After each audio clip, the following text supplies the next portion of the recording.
Tonight, the one and the many. Of all the subjects that I explore, always go back to one and many. Therefore, I'd like to bring together a lot of reflections on this most interesting subject. First, theologically, first level.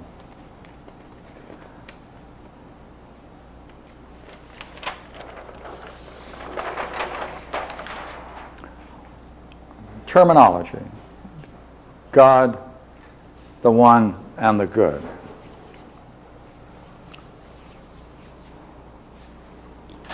Is there some way in which we can say, without some philosophical blasphemy, mixing of terms, to say that the idea of God needs to be understood as the one, or it is diminished in its capacity in some way? Let's try it. If we talk about the one as a primary idea, then it's quite simple to reason and say, well, if one is your primary term, then why did the one become or cause a many? Or they fit together, one and many. So if you start out with the highest term being the one, then you have to account for multiplicity. You have to account for a process. You have to account for some way in which this can do that. You then must search for ideas to try to understand that. But when you have the idea of God, then to talk about a manyness, it doesn't follow that if there is a God, you necessarily have a problem of manyness, as you have with one and many. Indeed, with the problem of God and manyness, you need the idea of creation. When you have the idea of creation, then you have the idea of manyness, because creation is a multiplicity of forms. But there are many views of God that don't entail God being the one. The image of God as being a source of good gives us the problem of good and evil. You don't have the problem of good and evil as a primary set of ideas with the one and the many. You have the problem of good and bad.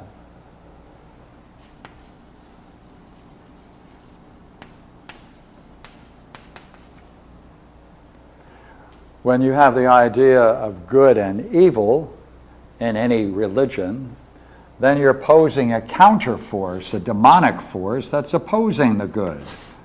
And therefore you invariably have and must have a clash, a war, a conflict.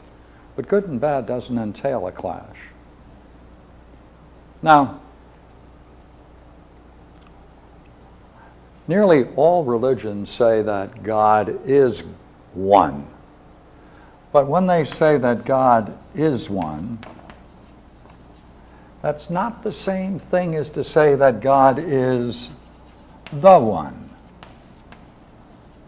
Because God is one doesn't preclude the fact that there can be other ideas of God as one, or other things being ones.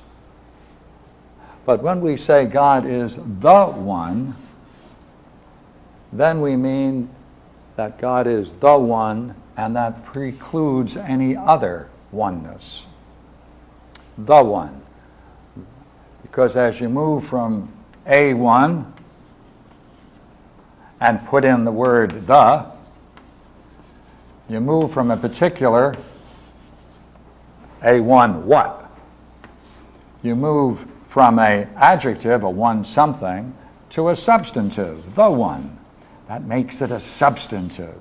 And it is the one, only one, the one. Now, in the kinds of reflection that we're going to engage in then, we want to know whether or not we can talk about why it is that the idea of the good is linked with the one.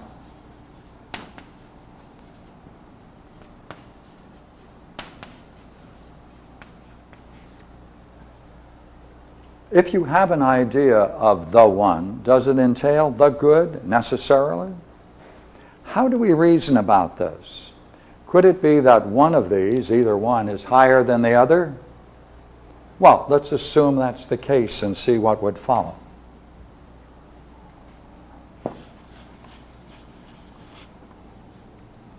If, therefore, the ultimate term is the one, and the second term derived from it,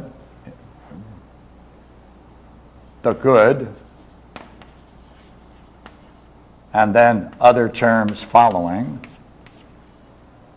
as a metaphysical creation, as it were, a process or unfolding, then we need to use just one idea. Whatever we want to be the highest term, we want it to be the most ideal term. That is to say, a term for which no other term can be chosen better than it. Therefore, the ideal term for the final, ultimate term must also not only be better, but the best. So then, if we put the one first and say necessarily it follows from this unfoldment, the good then follows it, so that this is the ultimate and this is derived, then we can say, well, how can the ultimate term, the one, not be good? Not be good if it is the best. Because the best means the highest good. So that won't work. Well, let's turn it around and say, suppose we put the good and the one derived secondary. Well, if the good is the ultimate term and the next term derived from it is the one, then the good would not be one, but would be both. If it's not one, if it is not one, it would both be good and not good. And that's absurd for us because we want the highest term, the most ideal term, to be the best and the highest expression. Therefore, from this consideration, we're going to say that we can express the highest term as a hyphenated combination of these two terms. Now, in order to play with this, I think it's necessary to take a look at this idea of one, the one. First, we're going to take it in terms of anything we look at. When you look at anything, me, here I am, right? Certainly, I am one man.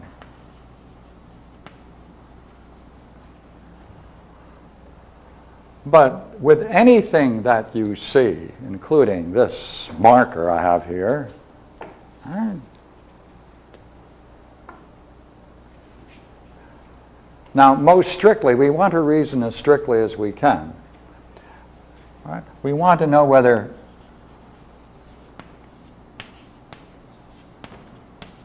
what would describe most accurately your perception of this.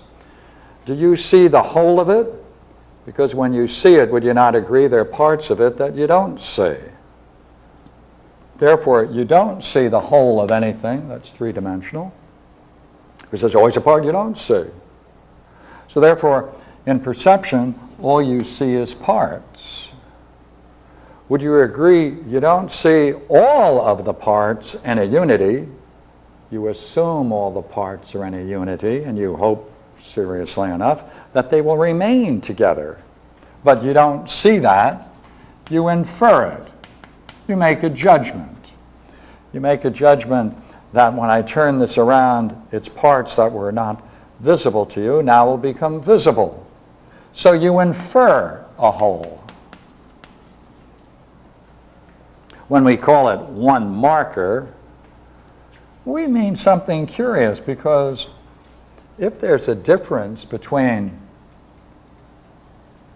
a one and a unity and a parts and a whole, in what way can we say one sees a one? For from our reasoning, what you really see are parts. You infer it has a wholeness to it. You infer the parts coming together as a whole has a unity, and that the unity implies, again, a one. Now, furthermore, would you not agree anything that we're talking about is subject to change? And if we wait long enough, whatever we're talking about will fall apart and become parts of something else. So therefore, it looks like we can say that everywhere we do this curious thing calling things one, it's not in the perceptual realm that we see the one. No.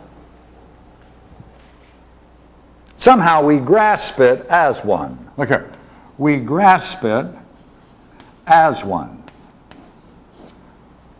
Would you not agree that all of the arts of camouflage is to take something and blur the boundaries in such a way that it seems to flow into the surrounding, merge with the surrounding. Therefore, you don't see it, you don't grasp it as one, even though it's visible, having all parts and a whole and a unity.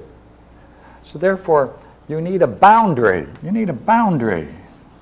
You need some kind of boundary. And you want to say something about the boundary, that it's not itself a part, it's not just a unity, but it has a continuation. Something happens to it with the unity.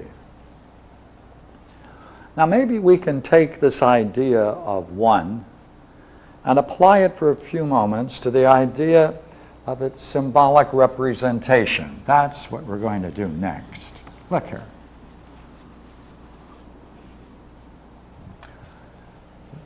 I have a name that I'm talking about. I'm talking about one. I have a symbol, Arabic. I could also use Roman, and other ways of symbolizing one. Right? Now, let us now apply this idea for a moment to take another number, 2. It has a symbol, and would you agree it has parts? Right? And it has a unity. So the parts itself each must be a one.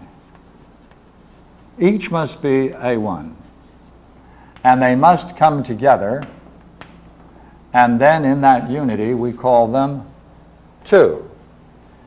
Because would you agree, if I put one over here and one over here, if I mean to consider that together, I have to in some way embrace them together to call it a 2. So for each number, regardless of what number we're talking about, all it is are many ones. That's all they are. The whole arithmetic is nothing other than many ones. Now, the many ones, wherever we stop counting, as it were, then we just have this, don't we? An unending number of ones. And if I say 3, I mean this collection. If I mean 4, I take that collection, and so on.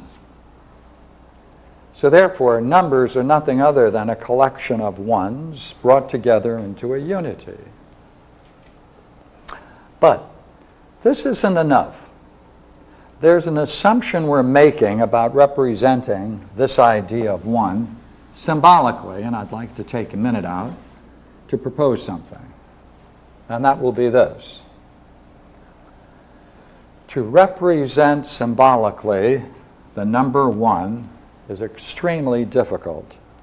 And let me see if I can represent the difficulty.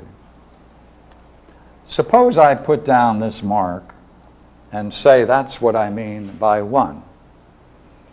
Now, we're going to take this as its field.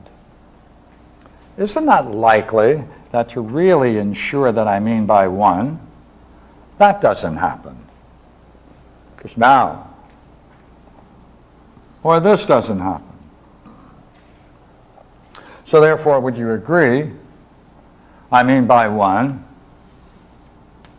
No, gosh, this has to go on unendingly. But by the same logic, would you not agree, we wouldn't want someone to do this or this, and therefore to represent this adequately, we need this again.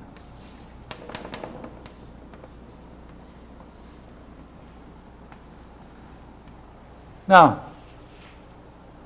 I wonder whether that's enough, because actually someone might do this, might they not? And therefore, to represent the idea of 1 symbolically, to understand what we mean, would you not agree it entails that we have this? And by the same logic,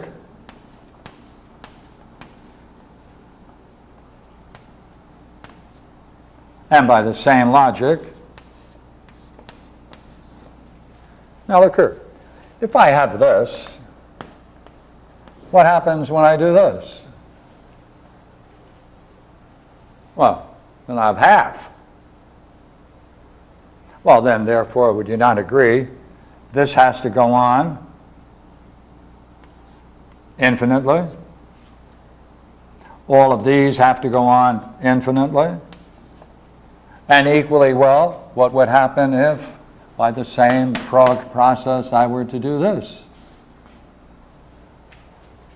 And therefore, would you not agree, I have to continue my work?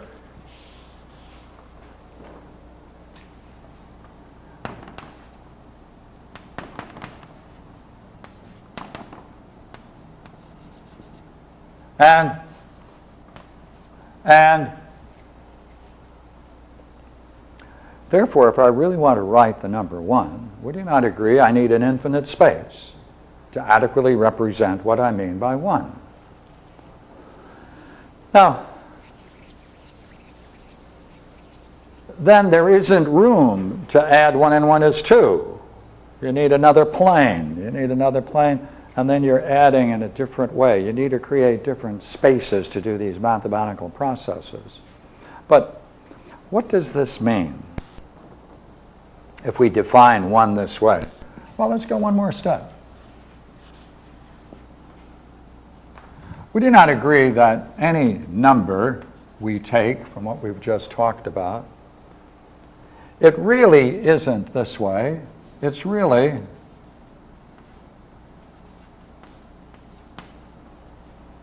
every number, if it is a number, this number placed here, denominator, tells us how many parts there are. How many parts? There are 4 parts. There are 4 parts. There are 2, 3 parts. There's 1, 2 parts of 2 parts. So 1 of 2, 2 of 3. But we only mean 1 of them, don't we? I don't mean 2 of these sets. Therefore, really we need this, don't we? To make sure we know what we're talking about and not something else. So therefore, every number, whenever it is understood properly, is really that. The 1 must always be understood because you're only saying there is 1 5, 1 6. Therefore, behind the entire arithmetic system, there is a 1, which must be expressed or understood in this way, at the base of all numbers. Therefore, it then brings these together. All right? It's saying 1 together as a unity that includes all its parts as a whole. That's what this does.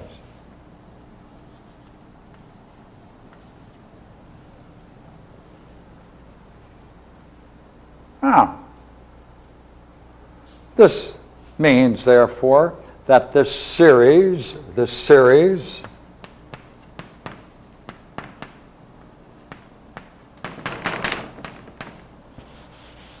is unlimited.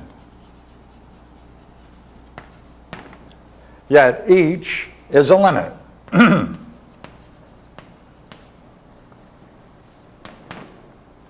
Each is a limit. This each is a limit. Each defines it, limits it to that and nothing else.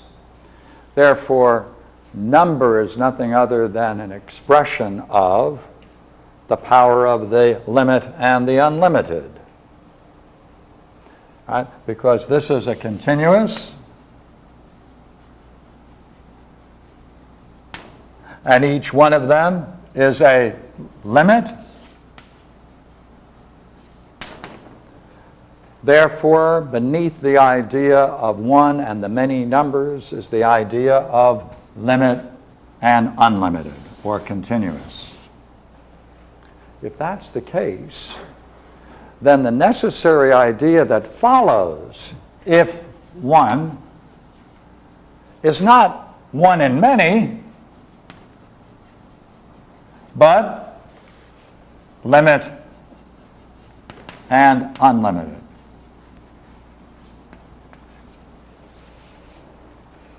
And we have just shown, have we not, that from this consideration, once there is this thing called limit and unlimited, from it we can derive all numbers or 1 and many. So that therefore we can say the 1, the good, the necessary intellectual, as it were, metaphysical creation, if you prefer to talk of it in this way, or the necessary idea that follow once you posit the 1 and the good, is limit and unlimited. And from that you can derive 1 and many. Now, what other ideas can we then generate from that? Well, let's take a look. You see, once we have 1 and many, from what we've just seen, for each of these things called number, because 1 and many is an expression, therefore, of number, for each of these, there is necessarily, would you not agree, to understand them, right?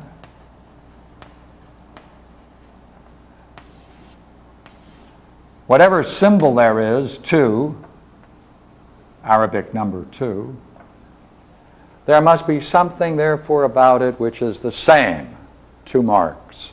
Something about the 3 as its members that must be the same. And yet, each one of those, 2 and 3, is other or different. Therefore, from the idea of 1 and many, we can say you have same and other. Now look, let's try it again. In order to have same, that means there must be something and something else which you are saying between them. There is this curious property called sameness. Therefore, it already presupposes a two-ness. Therefore, since it presupposes a two-ness, in order to have same, it presupposes number, two-ness. Therefore, It's only after you can talk about one and many that you can talk about same and other, because you can derive same and other from working with the idea of one and many. Now, these are the three basic ideas, sets of ideas, that are called many things in one way or the other. Of course, they're basic ways of expressing things. Sometimes they're called forms. Sometimes they're called ideas, primary ideas. But you see, if you can say there exists then these kinds of primary ideas, then these ideas must have existed prior to any creation. Well, remember we talked a moment ago about creation. Let's talk about the demiurgos, the God that generates the universe, or God the Creator. In order to create it, God looks upon it and calls it good. In the Christian world, Hebraic world, right? He looks upon it and calls it good. He does it 6 times in a row. Therefore, there must be an idea in the mind of God of what is good. Right? He looked upon it and called it good. Therefore, prior to creation, there must be this idea of good. In the Platonic world, that's equally true, but they go a step further, right? And the whole universe, therefore, and manyness, is produced on just one basic idea, and that is God looked upon himself and created the universe to be as much as possible like himself.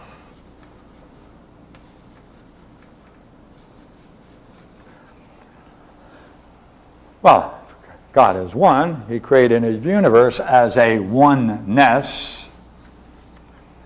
And then this idea in the mind of God must be the model, and this must be the copy.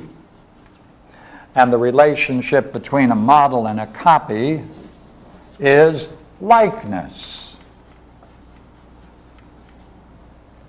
Therefore, in the process of creation, the most fundamental idea is likeness, without which the universe could not come into existence. Therefore, likeness is a primary idea, what's sometimes called the supreme originating idea of the cosmos. Therefore, unless the idea, the capacity to grasp the idea of likeness is clear in the mind or in the nature of reality, there could not be the reality itself or what then develops. Now, therefore, we have another set of ideas, and these are sometimes called the productive ideas. Productive ideas. Let's do it this way. All right. Next. In order to talk about model and copy as we have, from which we got the idea of likeness, 3 other ideas naturally follow. 3 ideas naturally follow. Model, copy. One idea, what is it? Well, one must be greater than the other. Therefore, if there is the capacity to create in the mind of God, there must have been an idea in the mind of God upon which he modeled the universe. And therefore, since he had that model and he's creating the copy, this must be greater than that. Therefore, the idea of greatness must be the prior idea. The condition for greatness must exist, or you can never have model and copy. Now, in the same way, right, God looked upon it and saw it as good. All right, that means a judgment. Hey, that is good. In the Greek world, God can only create or do an activity that is beautiful. Because that means, therefore, if it's beautiful, all right, let's see whether we can get some of the ideas here. If God creates something and every act is beautiful, then necessarily the whole act must have symmetry, order, patterns, balance, for these are the formal properties of beauty. Therefore, in creating and moving the universe from a one to a many, from the nature of the one to the manyness to the demiurgos to the universe, necessarily, if it is to be an ordered thing, there must be the possibility of order, and the idea of order must presuppose symmetry, patterns, balance, and that's grasped together in one word called beauty. Now, for these ideas to function in any kind of way, and let's talk about in what way. Right? For the demiurgos, therefore, to create the universe, there must already be the conditions for bringing it into existence. Right? The conditions must be prior to the creation. Therefore, before there is creation, there must be the possibility of likeness, greatness, and beauty. There must already exist the possibility of limit, unlimited, one, many, same, another. Notice we can jump back and talk about it. There must be something the same between the model and the copy, or there wouldn't be a model and copy relationship. But in anything that has a model and copy, it also presupposes otherness. Right? Model and copy. This presupposes a one and a many. Limited, unlimited. The model is the limit. That is what it is possible to unfold. The unfolding is the unlimited.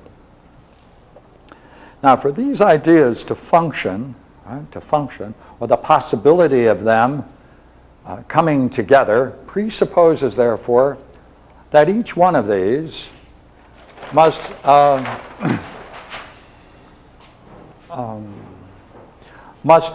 function in the way in which they most properly are.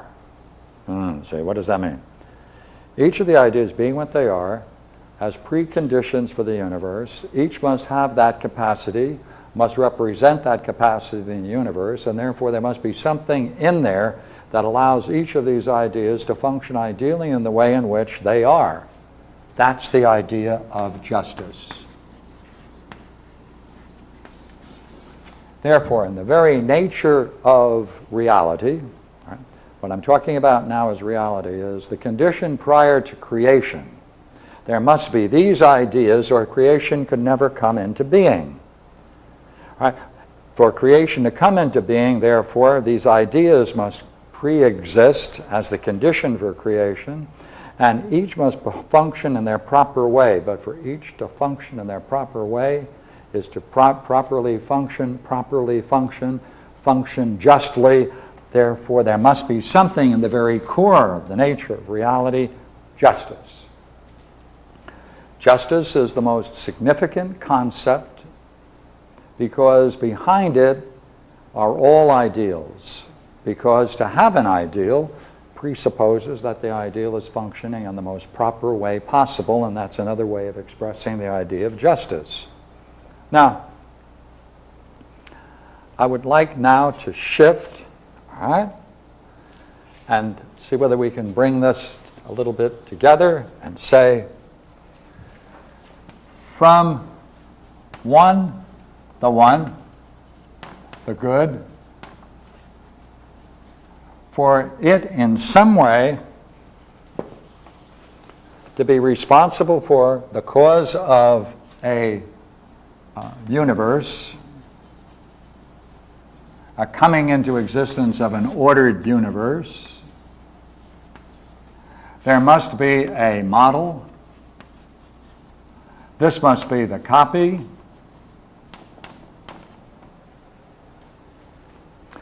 For the one to generate in any way a manyness, right? Therefore, the very idea of one and many must pre-exist.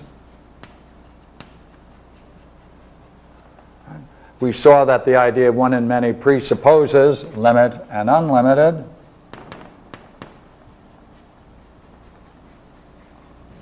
Right? We saw how the idea of limit and unlimited, one and many, from those necessarily you can derive the idea of same and other. sometimes called difference, by the way. And those are the basic ideas. Now, for anything to then generate, right, for anything to generate at all, you need another set of ideas. All right, what are they? Likeness, greatness,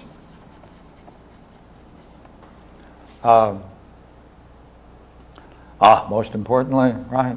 Well, I'll save justice for last. Beauty and justice. These, then, are the ideas that must pre-exist the condition for creation, as these are the very necessary conditions for anything emerging. So these are the fundamental ideas for generation, as these are the preconditions for anything in any way emerging from a primary unity or oneness. Now, the idea of greatness we should talk about. Right? Greatness in this sense means wherever there is something that can exhibit its highest qualities, anything that can exhibit most ideally, right, a magnificence, anything therefore that can show itself most fully what it is, that's the idea of greatness. Therefore, the idea of greatness necessarily involves the idea of excellence. From the idea of greatness comes excellence. From the idea of excellence necessarily comes the idea of virtue.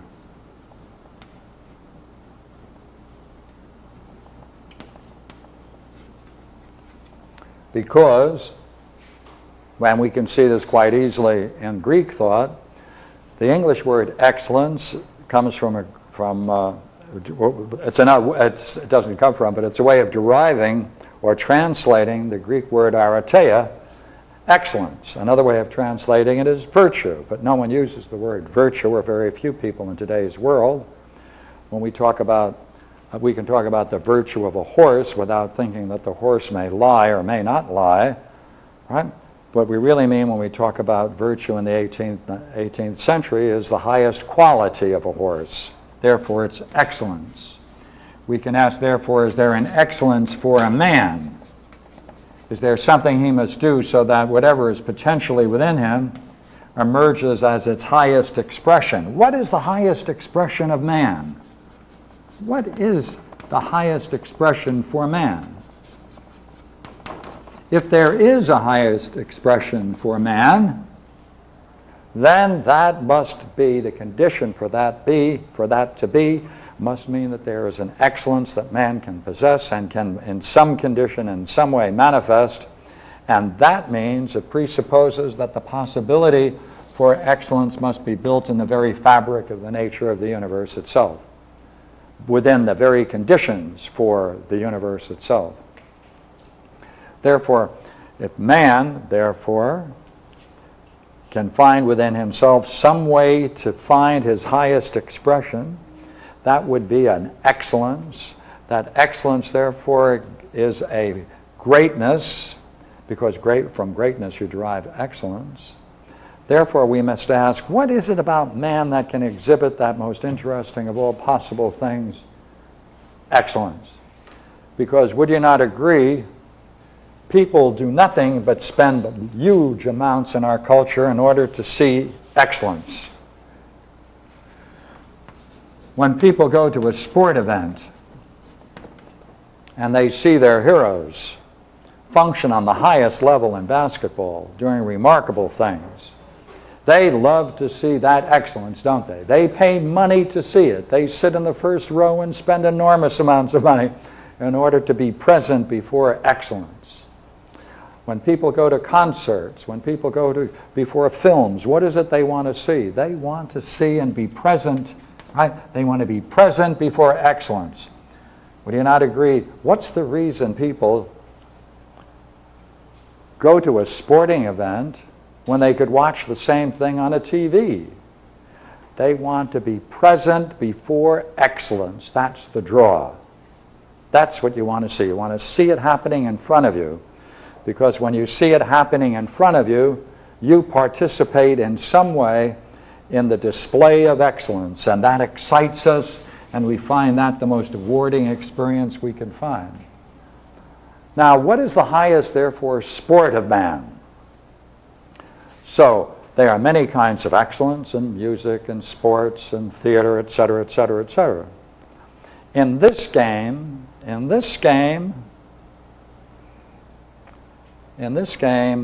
Plato, justice is the most significant ideal for man. That means every part of man must be working properly, and that means the parts of the soul must be functioning in such a way that each is functioning in the most ideal way. And if each part is functioning in the most ideal way, then one's reason is functioning in the highest way. One's spirited element then can be joined together in its pursuit, and the desiring part creates no opposition, and therefore the three parts of the soul then can work together in a unified way. When it operates in a unified way in Plato's Republic, he says then what happens here is that man becomes a one out of many.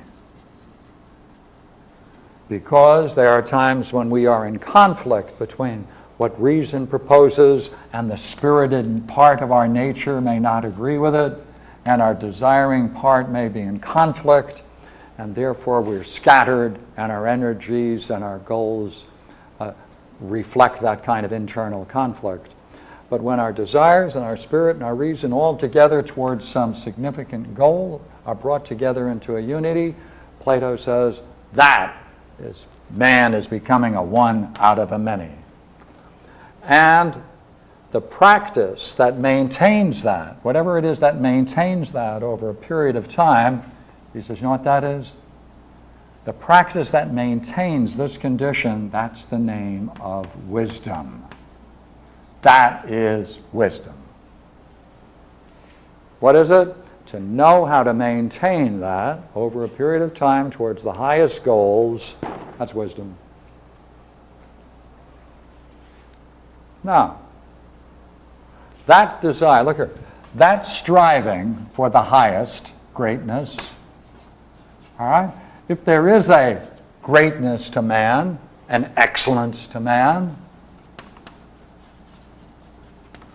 and what would show it most clearly? Because when you are operating in that way, where all the parts are functioning together as a unity, in harmony, and all in accord, all right, then one is striving and one is exhibiting an excellence or a greatness. But towards what goal? For what goal? Well, at a great section in the Republic, 540a, Book 7, he said, well, when we first moved to the symposium, man can experience beauty, a magnificent expression that man then encounters in the highest struggles for beauty itself. He can experience the perfection of beauty. In that, he can then reach a greatness, not the highest greatness, but can reach a greatness. To do that, he has to bring himself together and has to be proper and fair with all things. That must be there. But there's something higher than that, isn't it, from what we've done? Because all of these are the conditions for the one generating a manyness, or the condition for a manyness, and overflowing. Well, when these things, you see, let's put one more name on this, and then we can push together to the conclusion. When these things and likeness, right, when these things together can be best, when these ideas can be best assigned to something, what is that something? What other word can we use for it? For Plato, in the Symposium, the Rouse translation calls that reality. Touching reality, as he calls it. Reaching out and touching reality. That reality, which includes all of these ideas necessarily, right, must be inferred as a presence, is then experienced as what we talked about many times before, a luminous, divine radiance, having the most interesting of all properties, no beginning and end, right? Not here and there. It permeates all reality. It's beyond all space and time considerations. It's the primary source of all beauty found in the physical universe. This, then, is to behold reality. Watch the language now. To behold reality is to experience it as beauty. To behold reality in Plato takes on a peculiar, interesting name, and that is the idea of the good. Capital I.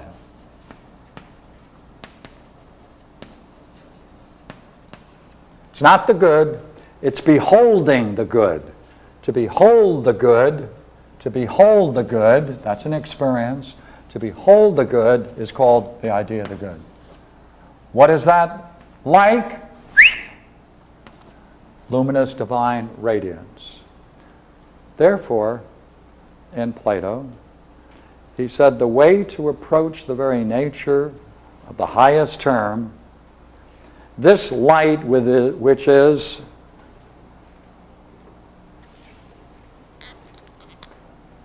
within us, right? Within the soul, right? Within the soul, this light, like a seed, right? Planted in our souls, when we incline towards that light, that's the language he uses, when we incline towards it, drawn to it, incline towards it.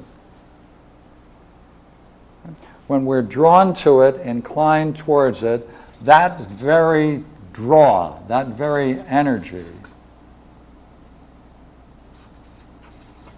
that very power that draws us to it, that very power draws us to it.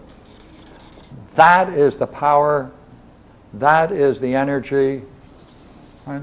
That is striving towards reaching this experience, which is the luminous divine radiance. He said that's the way in which you actually experience it. Right? It's already there. It's already there. It's not something you have to find. It's already there. It's in our souls. And therefore, when we're drawn or inclined to it, that opens the possibility of the experience of the nature of the good, which is another way, of course, we would put the one.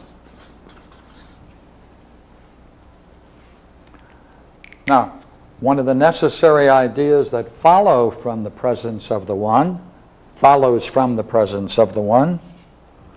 somewhere in here is an eraser. Yeah, here we are. Say, oneness,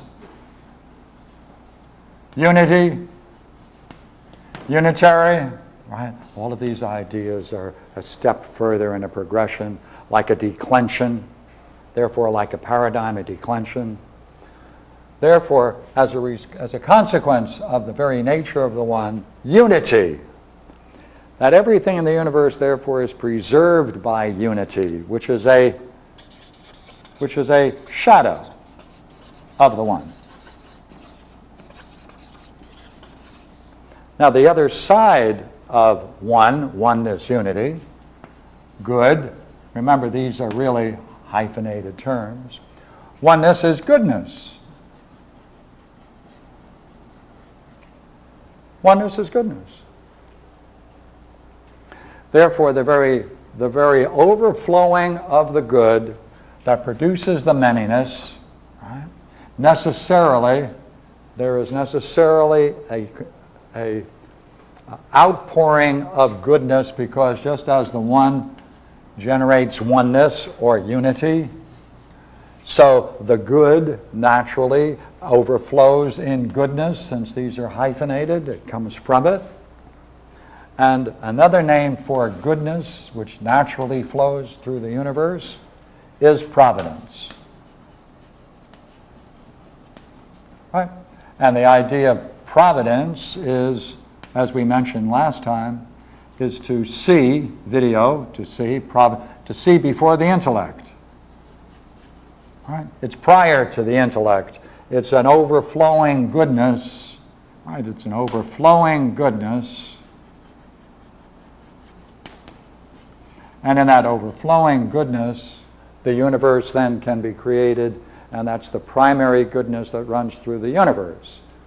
And that sense of goodness then can be experienced most directly in this overwhelming light experience, because in it one then recognizes and beholds. Another word for reality is that there is a primary goodness throughout the universe which one encounters directly when the mind is unified. When the mind is unified, right, when the three parts of the soul therefore are striving towards this experience, and in that experience one's philosophy is vindicated into a total unity.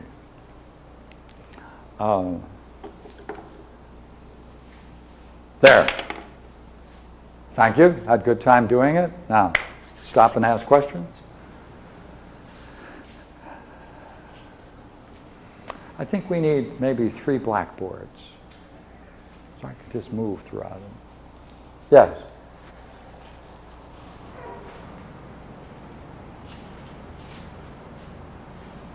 I know this is Plato's model. Yes. The universe. Yes. All of this comes out of Plato, Plotinus, Proclus. And I'm glad you mentioned that. I brought a copy of Proclus with me. He is one of the greatest figures in history, and he is very seldom studied in colleges. Very seldom. Proclus.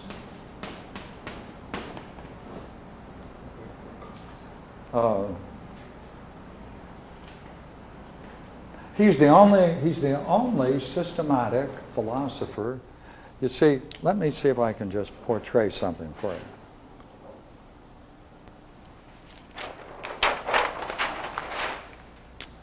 Here you have Plato, Plotinus, and Proclus. Now, Plato does all of those magnificent dialogues. Plotinus looks back on Plato and is interested in how to use this Platonic system as a spiritual system. And therefore you can say that the whole, he has a very beautiful section where he talks about it has happened often. His soul has traveled and the soul descends back into the body. He's a mystic. He's a philosophical mystic. Right? Therefore, he designed a spiritual system which emerges out of, and it's a blend of, and it includes the philosophy of Plato. Now, here we're talking about 400 BC. Here we're talking about 270 AD. And here we're talking about approximately 470, give or take a few years, AD. So we have approximately, give or take, 900 years in this tradition. Especially between 270 and 470, in this period of time, there are many very interesting philosophers, and we don't have their writings anymore. There were many interesting philosophers between Plato and Plotinus. Poseidonus is one of them. And we don't have any of their writings anymore. They've all been destroyed, one way or the other. But with Proclus, what we have is we have him reviewing all of the major thinkers that he knows, and therefore he brings them together into a beautiful chain, a golden chain, as it were.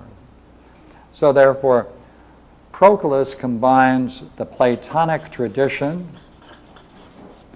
into a unity, and he caps it, as it were, by showing how you can understand each of these people in a more complete way by going back to Plato and what he finds in Plato. And he brings, therefore, the whole Hellenic tradition into a magnificent system. One of the chief primary thinkers in Christian metaphysics, the primary architect of all Christian metaphysics, is Dionysius. And Dionysius' writings became the very foundation of all metaphysics. St. Thomas Aquinas, by the way, quotes Dionysius 1,700 times. Albert Magnus quotes him many times. And this thinker, Dionysius, who is now called Pseudo-Dionysius, pseudo meaning false or fake, was shown to be someone who must have studied with Proclus and disguised his writings in such a way that they could be accepted by the Christian tradition, which at that time was putting a formal end to all of the Platonic schools of philosophy, closed them down.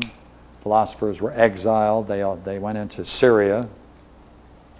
And therefore it appears that a student who totally familiar with Proclus was able to grasp this tradition, reduce it in a very beautiful way, compressed it, and that became the architect, the very foundation and the cornerstone of Christian metaphysics. When this was disclosed, by the way, and shown to be the case, it caused quite a bit of an uproar, and there are some thinkers who would still like to consider him as a great Christian, even though it was based upon the whole thing was a forgery. But in any case, that Platonic tradition then continued in Europe in a disguised, abbreviated form through which we can then find in such thinkers as St. Thomas Aquinas. Now, Proclus did one more thing which is really startling. He made several commentaries of Plato dialogues, and he takes practically each sentence by itself, or just a couple at a time, and he shows how much philosophical richness is behind each one of his statements. And so when you read Proclus, you have to go back into Plato and stand in awe, because if Proclus is correct about how to understand Plato, Plato must have been such a startling, profound thinker that there's been no one like him in the history of the world. And the difficulty with Plato, if I can add something, is that there is always a curiosity, and this is the curiosity. Jesus had Paul. Jesus had Mark.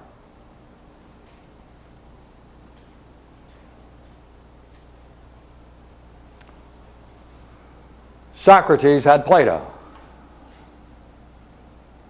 If they could ever switch, if there could have been a Plato for Jesus and a Paul for Socrates, they had a totally different kind of ballgame.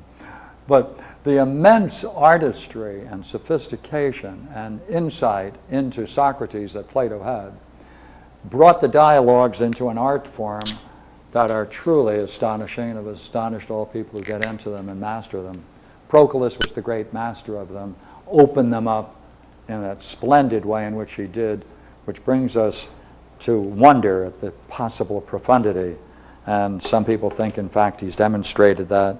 And if that's the case, then there is something going on in Plato's Socrates' era that is so enormous philosophically and of significance that it's difficult to gauge it or describe it with accuracy. Now here's Proclus' commentary on Plato's Parmenides. And I might as well, I'll read, get a nice part. Let's get a part about the way he talks about how to reach the one.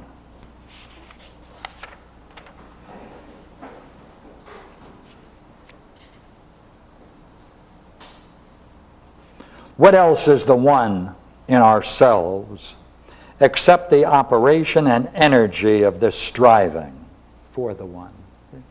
The energy and power striving for the one, that's the one. What else is the one in ourselves except the operation and energy of this striving? It is therefore this interior understanding of unity, which is a projection, as it were, an expression of the one, which is in ourselves, that we call the one. So the one itself is not nameable, but the one in ourselves, by means of this, as to what is most appropriate to it, we must speak of it and make it known to our peers. I'd like to read that again because I don't like the way I accented a sentence. What else is the one in ourselves except the operation and energy of the striving? It is therefore this interior understanding of unity, which is a projection and, as it were, an expression of the one in ourselves that we call the one. So the one itself is not nameable, but the one in ourselves. By means of this, as what is most appropriate to it, we first speak of it and make it known to our peers.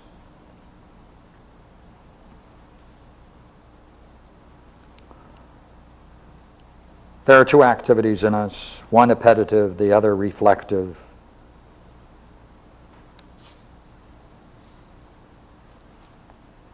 That abiding activity that is common to all may not be absent from our souls, but these must be responsible to the energies that concern the first principle, so the love of the one must be inextinguishable.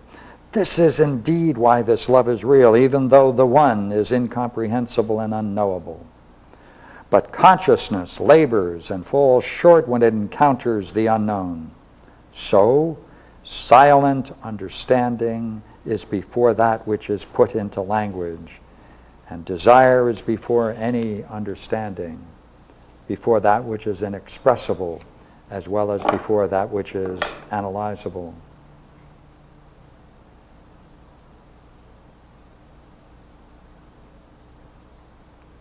Why then do we call the understanding of unity within ourselves one and not something else?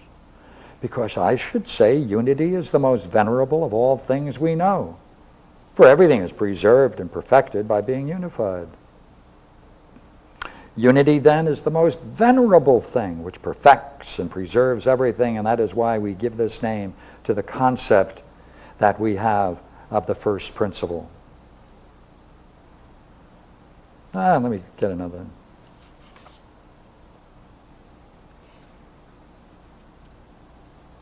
Oh, the quote I had before is from Proclus. So Socrates says at the beginning that it is knowable, the good. But immediately adds a qualification saying how it is knowable, namely, to him to whom inclines his own light towards it. What does he mean by light? Right? Except the one in the soul. For he said the good can be compared with the sun, and that this light is like a seed from the good planted in our souls. In any of Plato's dialogues, does he ever explore the possibility? It seems here that quite a bit flows from the from the creative act, the act of creation Mhm. happen, Mhm.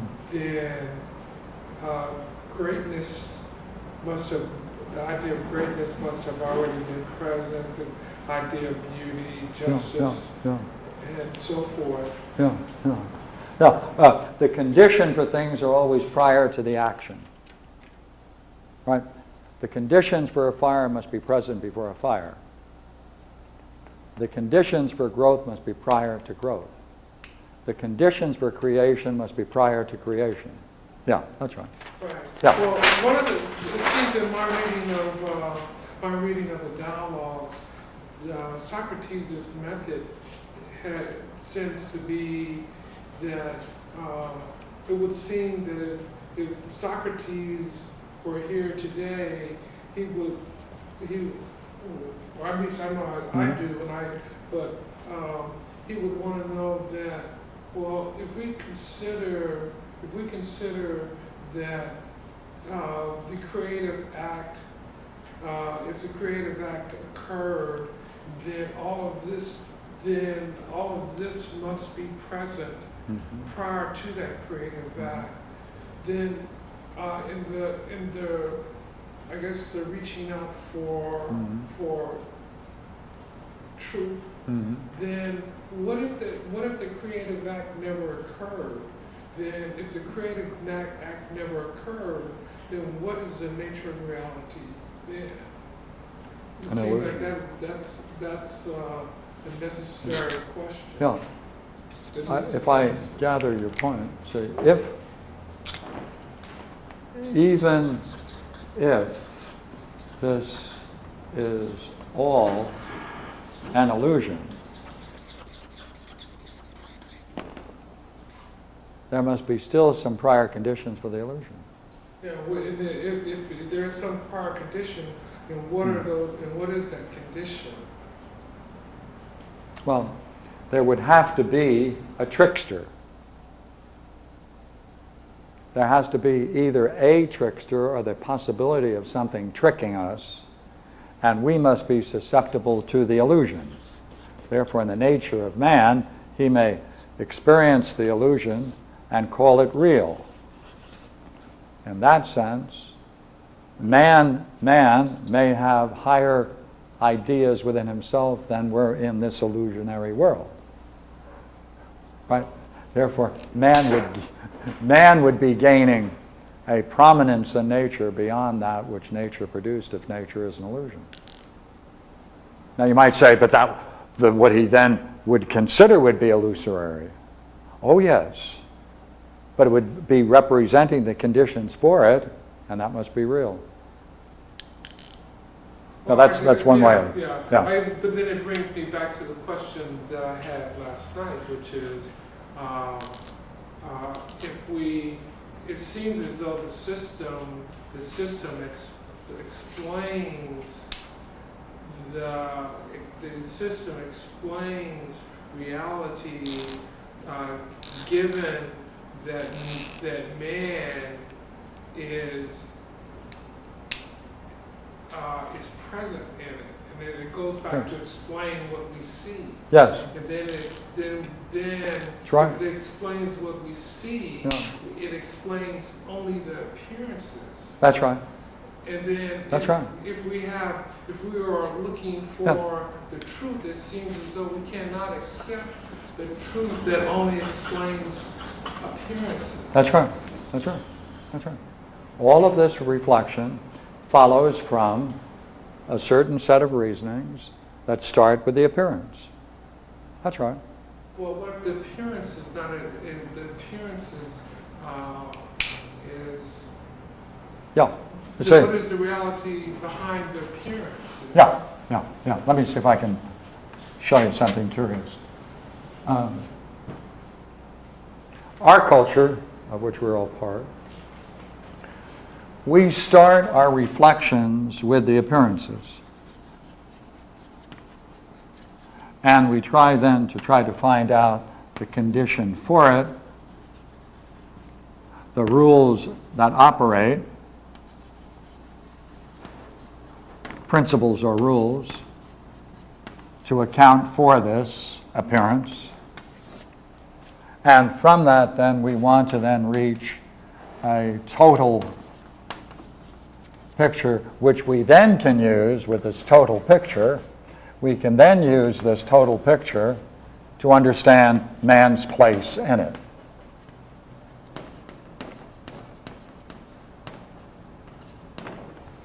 That's the way our culture works. In the Platonic tradition, that's not the case. In the Platonic tradition, it's this way.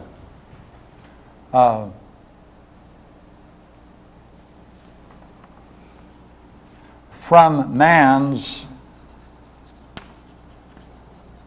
highest and most profound experience,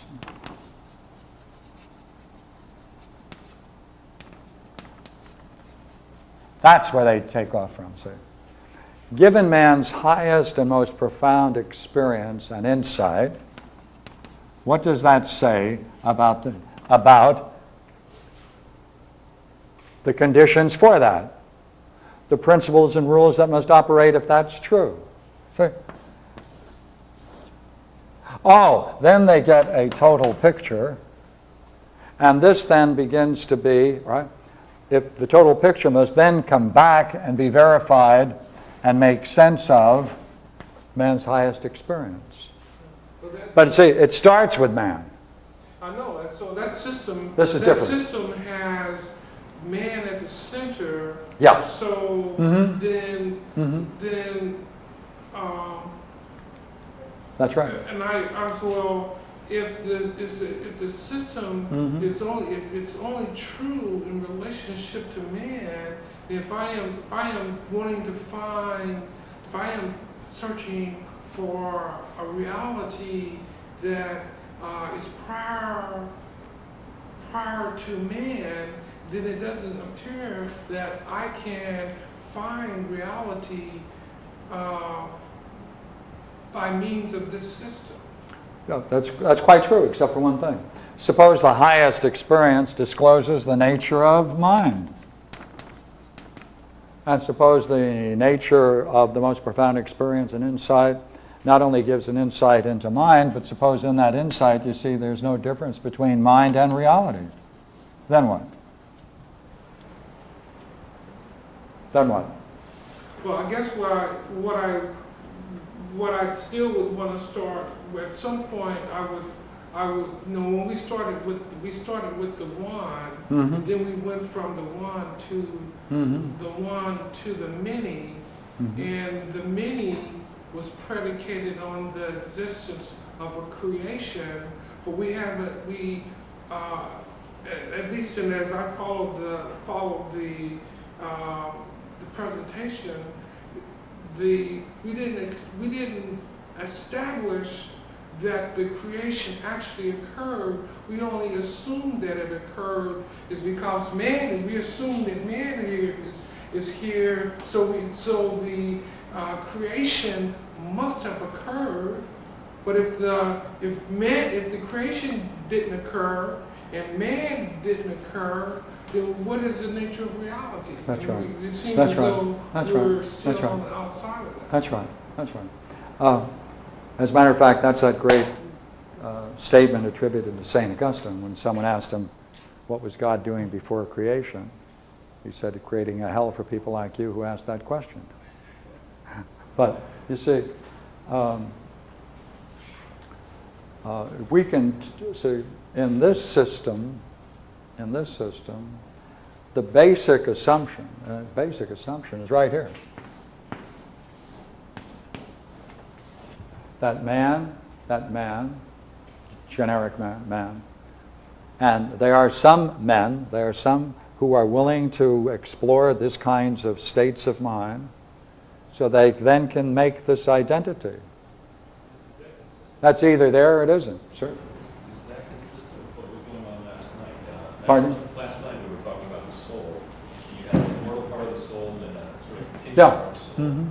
Today we've got a model and the universe. Looks like you just stepped it up out of the soul into like something general. So you've got you've got these qualities of, I guess, immortality or something, which are your forms. Then you've got these one in many, which are like your matrix or emergence. That's right. So, That's right. So really, Yeah. what you've done is you've generalized to last night's lecture, right? Yeah. So you were talking soul. How does that? That's the soul. How do I get that back to mind? Well, By the ordering process. yeah. of mind? That aspect of the soul, which we called eternal, which we called being, which we called Usia, that capacity of the mind to turn upon itself and know itself, that's the eternal part of the mind. Right? And this is the essential assumption of all this, that the mind has the capacity to turn upon itself and discover its own reality. And that either can be verified or it can't. That's the internal soul, right? Pardon? It's when it turns upon itself. Yes. Well, there's this experience that goes on, but then we were talking last night. There was a realization that the soul has a mortal part and That's right. an immortal part. That's right. Which makes me wonder, this assumption we're making that you have to have conditions before you can have a creation. We're dealing with a part of the soul which is not perceptible, which is immortal, which is beyond conditions. So I would think it would also be open to like unconditional creation. But I don't know. Yeah, I've never been there. Yeah. I'm not sure I know what you mean when you say an unconditional creation. Well, we're claiming that we have to have conditions for creation. That's right. That's because I'm dealing in a perceptible world, cause and effect. I don't know what goes on in a world that's not perceptible. I don't know if it still has the quality of having conditions before creation. The only way I would know that is if you could talk to somebody who's been there and could scope the scene or so. Right now we're thinking about it, right? Is our logic step down from that or so? Or I don't know. Well,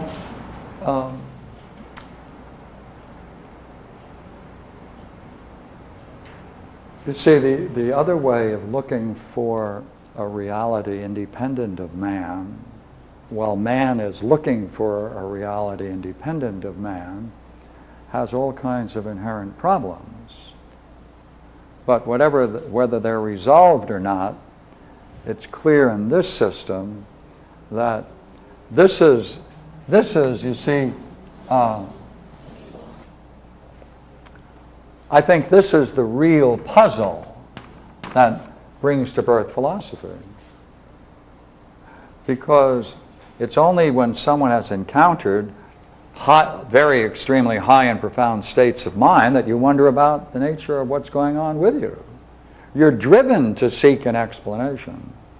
In the same way, when one apprehends that beauty in the way in which we described it, then one falls in love with that beauty. One wants to experience it again and again, and the highest desire is to step into it and be bathed in it once more.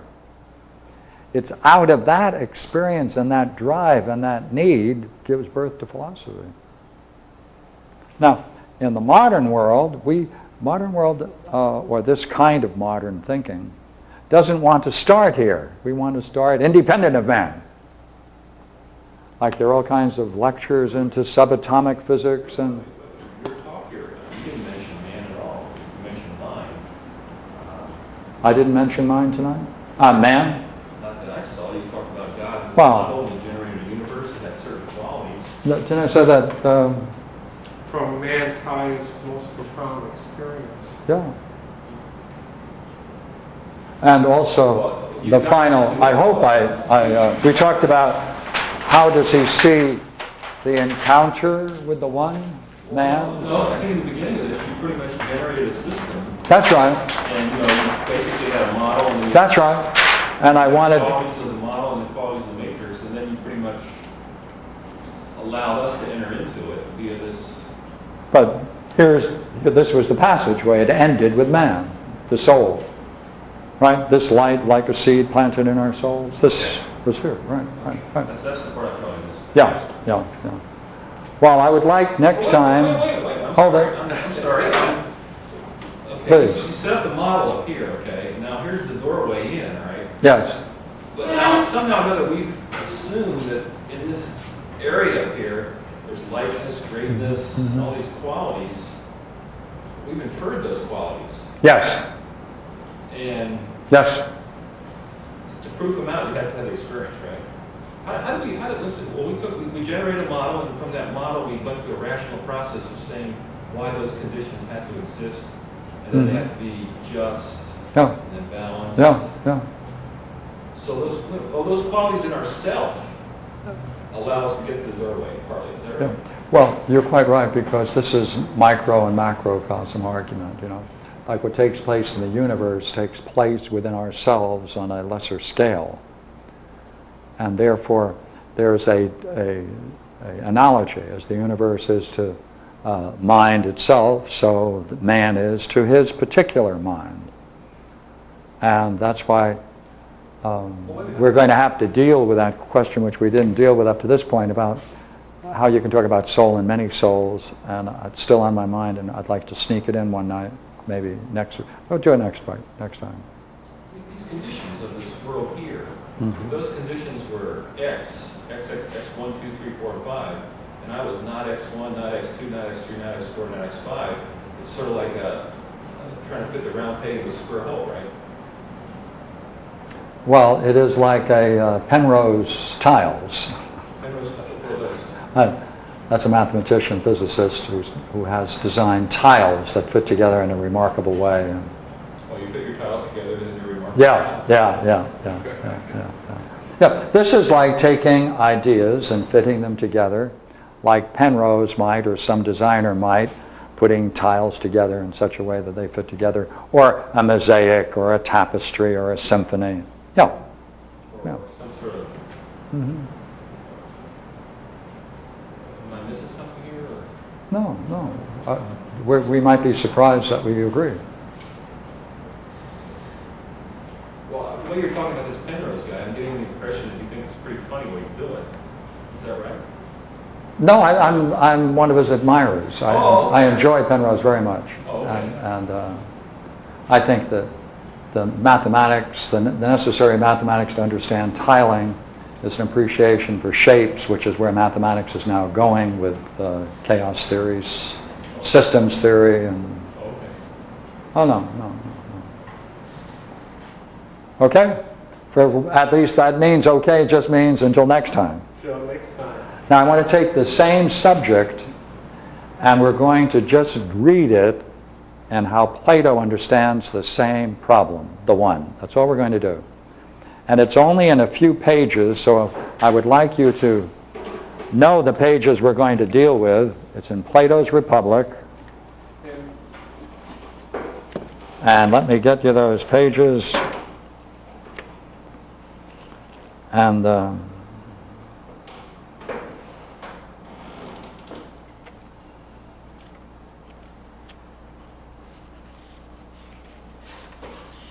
So if you're looking at your soul and you see this little tiny light, you head for the light, right? yep.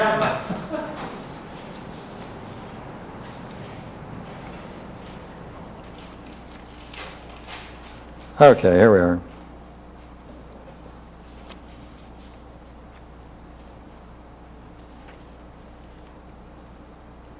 We want to deal with the problem of arithmetic in Plato's Republic, Book 7.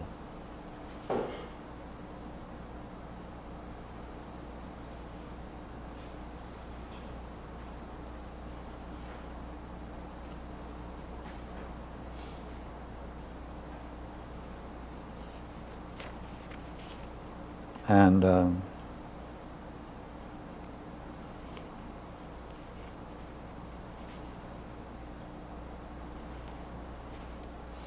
I would say 523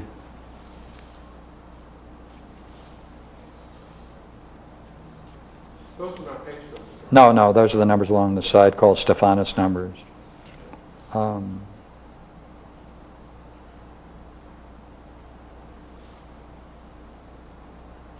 To 520, end of 526 or 527. Okay, Stephanus numbers. Essentially, the study of arithmetic in Plato's Republic. That is the study of the one, and I would very much like to deal with it. I think there's a way of understanding it, and I'd like to present it for next time. Okay? Okay, thank you.